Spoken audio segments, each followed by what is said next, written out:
Пред отприлика година и пол кога ја презедов раководењето на комисијата, наследив од материјално искуство или материјална пракса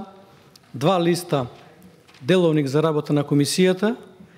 и искуство од вршење на контроли во системот за безбедност, кој што буквално се сведуваше на пиење кафе и ништо друго. Мојата комисија беше ретка комисија која што имаше, односно немаше и никаква техничка поддршка од персонал, што само по себе покажува каков бил фокусот на работењето на оваа комисија во претходниот период. Бев потполно свесен дека буквално сум на сам почеток, дека следи многу труд и работа за да работењето на таа комисија го подигнеме на ниво кое што ќе се разликува од дотогашното. Ангажманот на ДИКАВ дојде во прав момент и сето она што го работевме во овој меѓупериод беше со најголема нивна поддршка и денеска сме сведоци на промоција на првиот документ, кој што со сета почит кон на вторите, и ние како членови на комисиите сме вградени во тоа, бидејќи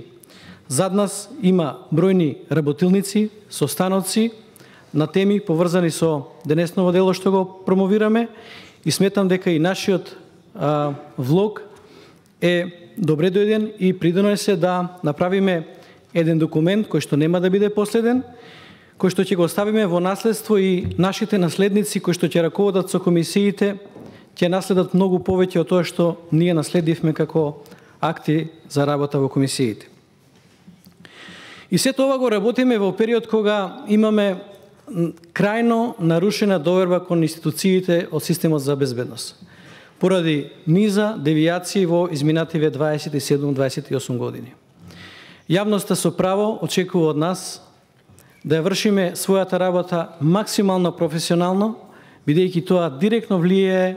на перцепцијата на јавноста кон институциите на системот и нивната сигурност, нивните елементарни човекови права да не бидат загрозени. Затоа и е осмислен тој така наречен парламентарен надзор над системот за безбедност, чија суштина е едно мало подрачје да се остави на опозицијата да се вгради во процесот на градење на довербата во институциите. Било каква интервенција да се стесни тој простор на опозицијата ќе влијае директно на намалување на вредноста на инвестицијата наречена доверба кон институциите. Од друга страна, опозицијата мора да биде на ниво на задачата, да биде максимално професионална, да не меша политика во ова област, бидејќи ова област не трпи политика. Нешто кое што го покажавме во изминатиот период, најпрвин преку нашиот однос кон реформските закони во сферата на безбедноста, особено при носење на новиот закон за следење комуникации и во нашиот секојдневен однос во контрола на Управата за безбедност и контрразузнавање, во надзорот на ОТА и соработката со ОТА, бидејќи тоа не е само контрола, ние на еден начин и соработуваме со овие институции и мислам дека треба да продолжиме во тој правец. Она што сега следи како нареден чекор, а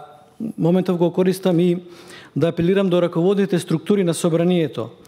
е конечно да се одобри буџетот за ангажман на експерти кои што ќе бидат во поддршка на комисијата.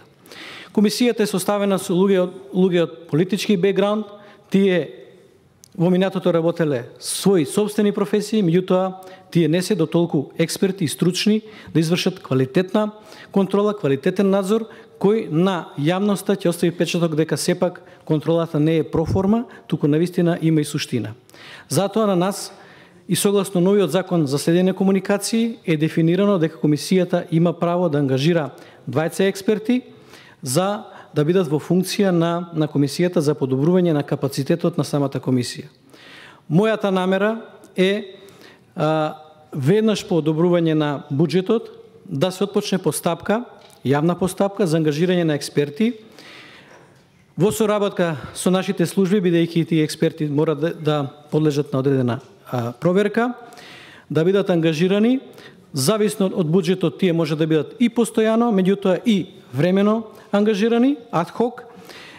Нешто кое што многу ќе допринесе и на нас, членовите на комисијата, за зголемување на капацитетот, меѓутоа мислам дека ќе влијае и на јакнење на довербата на граѓаните во нашата работа, бидејќи таа е подпомогната и од стручни луѓе кои што ја познаваат својата област.